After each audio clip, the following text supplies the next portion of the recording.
అందరూ అనుకుని ఉండొచ్చు కాక, కానీ ఇప్పుడు ఇదే అంశానికి సంబంధించి భారత వాతావరణ శాఖ ఇంకొక బిగ్ బ్రేకింగ్ న్యూస్ అందించబోతోందా? ప్రస్తుతం దీనికి సంబంధించి చర్చ జరుగుతుంటుంది. ఎందుకంటే ఆంధ్రప్రదేశ్ తెలంగాణకు మరో తుఫాను ముప్పు పొంచి ఉన్నట్టు చర్చ జరుగుతున్న క్రమంలో బంగాళాఖాతంలో ప్రస్తుతం పరిస్థితి ఏంటి? At the same time Malacca దక్షిణ అండమాన్ దగ్గర ఎటువంటి పరిస్థితులు ఉన్నాయి? అల్పపీడనం ఉందా, లేకపోతే అది అల్పపీడనం వాయుగుండంగా మారబోతుందా, తుఫానుగా పరిణమించే అవకాశం ఉందా? దీనికి సంబంధించిన వెదర్ అప్డేట్ ముందుకు వచ్చేసింది RTV. Here it is on the screens of RTV. Big breaking news కింద, వెదర్ బ్రేకింగ్ న్యూస్ కింద మీరు చూస్తున్నారు. ఆంధ్రప్రదేశ్ తెలంగాణకు మరో తుఫాను ముప్పు పొంచి ఉందా? ప్రస్తుతం ఈ అంశానికి సంబంధించి మాట్లాడుకుంటున్న క్రమం. బంగాళాఖాతంలో అల్పపీడనం ఏర్పడింది. ఈ అల్పపీడన ప్రభావం ఇప్పటికీ బంగాళాఖాతంలో కొనసాగుతోంది. ఈ బంగాళాఖాతంలో ఏర్పడిన అల్పపీడనం కాస్త ఇప్పుడు వాయుగుండంగా మారే అవకాశం ఉంది అంటూ కూడా చర్చ జరుగుతున్న క్రమం. సో ఈ నేపథ్యంలోని ఈ వాయుగుండం మరింత బలపడి తుపానుగా మారే అవకాశం ఉంది అంటూ కూడా మాట్లాడుకుంటున్న క్రమం. సో ఈ నేపథ్యంలో ఇప్పుడు ఎటువంటి వాతావరణ పరిస్థితులు ఉండబోతున్నాయి? భారత వాతావరణ శాఖ అంచనాలేంటి? దీనికి సంబంధించి డీటెయిల్ ఇన్ఫర్మేషన్ చూసే ప్రయత్నం చేద్దాం. భారత వాతావరణ శాఖ అధికారులు ఏమంటున్నారు, దాంతోపాటు భారత వాతావరణ శాఖ అంచనాలేంటి, దీనికి సంబంధించి డీటెయిల్గా మాట్లాడుకునే ప్రయత్నం చేద్దాం. ఇప్పుడు రెండు తెలుగు రాష్ట్రాలకు ఎటువంటి హెచ్చరికలు ఉన్నాయి, ఎటువంటి సూచనలు ఉన్నాయి, ఎటువంటి సలహాలు ఉన్నాయి, ఏం చెబుతోంది భారత వాతావరణ శాఖ? దానికి సంబంధించి మనం మాట్లాడుకోబోతున్నాం. ఎందుకంటే బంగాళాఖాతంలో ఏర్పడిన అల్పపీడనం వాయుగుండంగా మారబోతోంది. ఆ వాయుగుండం మరింత బలపడి అటు తుఫానుగా మారే అవకాశం ఉందా?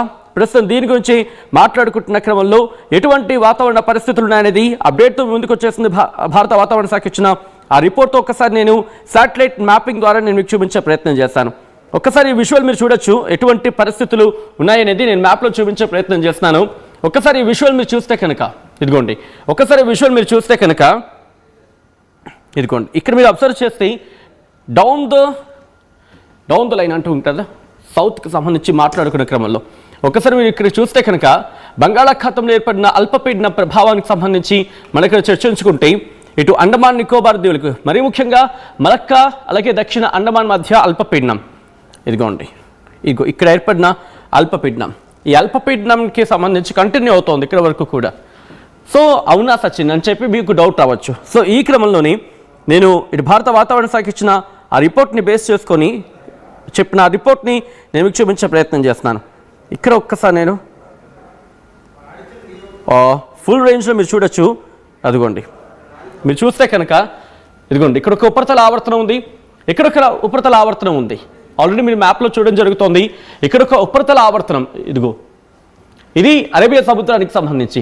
అట్ ద సేమ్ టైం ఇటు హిందూ మహాసముద్రం గురించి మాట్లాడుకునే క్రమంలో, అంటే ఇటు బంగాళాఖాతానికి అరేబియా సముద్రానికి హిందూ మహాసముద్రం గురించి మాట్లాడుకునే క్రమంలో ఇక్కడ ఒక ఉపరితల ఆవర్తనం ఉంది. ఇది బంగాళాఖాతానికి సంబంధించి మాట్లాడుకునే క్రమంలో కూడా ఇక్కడ మీరు చూస్తే కనుక ఇక్కడ అల్పపీడనం ఏర్పడింది. మీరు చూస్తే LPA అని ఉంది, అంటే లో ప్రెషర్ ఏరియా.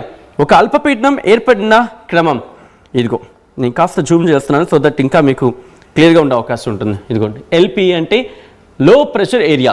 ఇక్కడ ఒక అల్పపీడనం ఏర్పడింది. సో ఈ ప్రభావంతో ప్రస్తుతం దీని ఇంపాక్ట్ అయితే మాత్రం కొనసాగుతుంది. సో ఈ క్రమంలో భారత వాతావరణ శాఖ ఇచ్చిన ఆ రిపోర్ట్ని నేను మీకు చూపించే ప్రయత్నం చేస్తాను. ఒక్కసారి నెక్స్ట్ మ్యాప్కి వెళ్ళిపోయే ప్రయత్నం చేద్దాం. ఒక్కసారి ఈ మ్యాప్ని కనుక మీరు అబ్జర్వ్ చేస్తే, ఓకే, ఈ మ్యాప్ని నేను మీకు చూపించే ప్రయత్నం చేస్తున్నాను. ఇక్కడ మీరు గమనిస్తే కనుక ఇదిగోండి, ఈ మ్యాప్లో మీరు గమనించండి ఎటువంటి పరిస్థితులు ఉన్నాయి, ఎటువంటి వాతావరణ పరిస్థితులు ఉన్నాయనేది మనకి క్లియర్ కట్గా అర్థమవుతోంది. ఇక్కడ మీరు గమనిస్తే కనుక బంగాళాఖాతం నుంచి మొదలు పెడితే ఇటు అరేబియా సముద్రం వరకు, మరి ముఖ్యంగా తమిళనాడు, కేరళ మీద ఇంపాక్ట్ ఇప్పటికీ మీకు కనిపిస్తోంది. ఇదిగో శ్రీలంక నుంచి మొదలుపెట్టి తమిళనాడు, కేరళ ఈ ప్రాంతాల మీద ఇప్పటికీ ఉంది.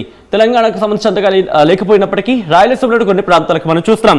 తిరుపతి కావచ్చు, చిత్తూరు కావచ్చు, ఈ ప్రాంతాల మీద ఎటువంటి ఇంపాక్ట్ ఉంది అనేది, కర్నూలు, కడపకు సంబంధించి కావచ్చు, చిత్తూరు ఈ ప్రాంతాల మీద కాస్త ఉంది. బేసికల్గా తిరుపతి మీద దీని ప్రభావం కూడా మనకి కనిపిస్తోంది. తెలంగాణలో కొన్ని ప్రాంతాల్లో మనకి కనిపిస్తోంది. కర్ణాటకలో కొన్ని ప్రాంతాల్లో దీని ప్రభావం ఇప్పటికీ ప్రారంభమైంది.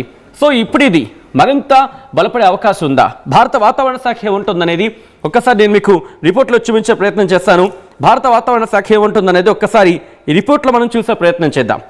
ఇదిగోండి, ఇది భారత వాతావరణ శాఖ ఇచ్చిన రిపోర్ట్. మీరు గమనిస్తే కనుక ద ఫస్ట్ సబ్జెక్ట్, ఏ లో pressure area has formed over Strait of Malacca and adjoining South Andaman Sea over on 22nd November 22వ తారీఖున అండమాన్ నికోబార్ దీవులు అలాగే మలక్కా స్ట్రైట్ ఆనుకొని అంటే మలక్కా స్ట్రైట్ అలాగే సౌత్ అండమాన్ సీ దక్షిణ అండమాన్ సముద్రానికి ఆనుకొని ఒక ఉపరితల ఆవర్తనం ఏర్పడింది కాదు ఏకంగా లో ప్రెషర్ ఏరియా అంటే అల్పపీడనం ఏర్పడింది ఇక్కడ అల్పపీడనం ఏర్పడింది ఇది it is likely to intensify into depression వాయుగుండంగా మారే అవకాశం ఉంది ఎప్పుడు సౌత్ ఈస్ట్కి సంబంధించి మాట్లాడుకునే క్రమంలో ఆగ్నేయ బంగాళాఖాతంలో 24వ తారీఖున ఇది వాయుగుండంగా మారే అవకాశం ఉందని చెప్పి భారత వాతావరణ శాఖ అంచనా వేయడం జరుగుతోంది సో ఈ క్రమంలో heavy rainfall likely over Andaman and Nicobar islands during 22nd, 27th అని చెబుతూనే ఇక్కడ మీరు గమనిస్తే కనుక హెవీ రైన్ఫాల్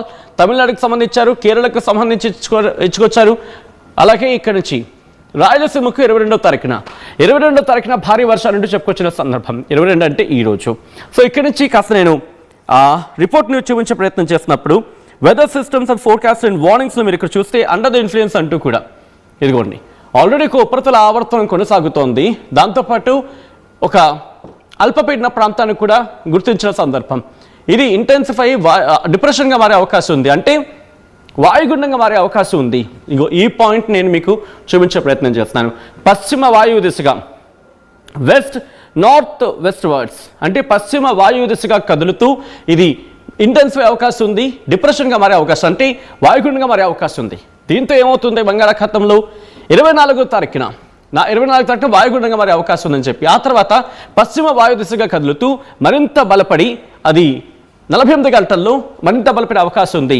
రిమెంబర్ వాయుగుండం బలపడితే ఏమవుతుంది తీవ్ర వాయుగుండం ఒక విధంగా చెప్పాలంటే తుఫానుగా మారే అవకాశం ఉంటుంది. కానీ ఎక్కడ కూడా ఇక్కడ సైక్లోన్ పేరుని కావచ్చు లేకపోతే సైక్లోన్కి సంబంధించి ఎక్కడ ప్రస్తావించలేదు. ఎందుకంటే సైక్లోన్ కానీ తుఫాను కానీ ఎక్కడ పేరు ప్రస్తావించలేదు. సో అలా ఉపరితల ఆవర్తనాలు ఉన్నాయి. సో అలా అక్కడ ఉపరితల ఆవర్తనాలు ఉన్నాయి. ఉపరితల ఆవర్తనాలకు సంబంధించి ఇటు అరేబియా సముద్రంలో ఉన్నాయి, బంగాళాఖాతంలో కూడా మనకి కనిపిస్తున్నాయి. సో ఈ నేపథ్యంలోనే భారత వాతావరణ శాఖ ఇచ్చిన రిపోర్ట్ని మీరు చూడడం జరుగుతోంది.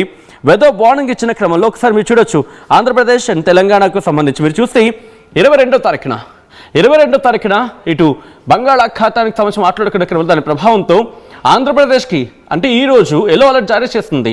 ఇటు కర్ణాటక, కేరళ, కర్ణాటకలోని కొంత ప్రాంతం అలాగే తమిళనాడుకి, కేరళకి ఈరోజు ఎల్లో అలర్ట్ జారీ చేస్తుంది భారత వాతావరణ శాఖ. రేపటికి మీరు గమనిస్తే కనుక ఆంధ్రప్రదేశ్ అలాగే తమిళనాడు ఇదిగోండి 23వ తారీఖున మీరు గమనిస్తే ఆంధ్రప్రదేశ్ అలాగే తమిళనాడు, కేరళ ఈ ప్రాంతాలకు ఎల్లో అలర్ట్ జారీ చేస్తుంది భారత వాతావరణ శాఖ. ఆ తర్వాత 24వ తారీఖున ఆంధ్రప్రదేశ్కి, తమిళనాడుకి, కేరళకు కూడా ఎల్లో అలర్ట్ జారీ చేస్తుంది భారత వాతావరణ శాఖ. ఆ తర్వాత 25వ తారీఖున మీరు గమనిస్తే ఇదిగోండి ఇక్కడ 25వ తారీఖున తమిళనాడుకి, కేరళకి అంటే దాదాపు 24వ తారీఖు వరకు మనకి ఇంపాక్ట్ చూపించే అవకాశం ఉంది. కారణం ఏంటంటే ఇక్కడ నేను మీకు కొద్దిసేపటి క్రితం చూపించినట్టుగా అటువైపు అంటే ఆ వేవ్లా ఉంది చూసారా, ఆ బ్యాండ్ విత్ ఆ బ్యాండ్స్ అంటూ ఉంటాం కదా ఇలా ఉంది. సో కాస్త గ్యాప్స్ మనకి కనిపిస్తున్నాయి. సో ఆ సందర్భంలో కాస్త ఇంపాక్ట్ తక్కువగా ఉండొచ్చు. బట్ అది బలపడే కొద్దీ అంటే తుఫానుగా మారే కొద్దీ కూడా దాని ప్రభావం ఇంకా ఉండే అవకాశం ఉంటుంది. 25వ తారీఖు సంబంధించి మాట్లాడుకుంటే ఆంధ్రప్రదేశ్ మీద ఇంపాక్ట్ అంతగా లేదు, ఉండకపోవచ్చు. తమిళనాడు అలాగే కేరళ మీద దీని ప్రభావం ఉండే అవకాశం ఉందని చెప్పి భారత వాతావరణ శాఖ అంచనా వేయడం జరుగుతోంది. 26వ తారీఖున కేరళకు ఎల్లో అలర్ట్ జారీ చేస్తుంది. అంటే 26వ తారీఖు వరకు కూడా మనకి కనిపిస్తోంది. 2 తెలుగు రాష్ట్రాల గురించి మాట్లాడుకునే క్రమంలో 24వ తారీఖు వరకు కూడా మనకి ఇంపాక్ట్ అనేది కనిపిస్తోంది. సో ఈ క్రమంలో భారత వాతావరణ శాఖ ఇచ్చిన రిపోర్ట్ని మనం చూసాం. ఇక్కడి నుంచి నేరుగా ఆంధ్రప్రదేశ్కి సంబంధించి భారత వాతావరణ శాఖ ఏముంటుందనేది ఒక్కసారి నేను చూపించే ప్రయత్నం చేస్తాను. ఇదిగోండి భారత వాతావరణ శాఖ కొద్దిసేపటి క్రితం చేసిన ట్వీట్ ఇది ఆంధ్రప్రదేశ్కి సంబంధించి.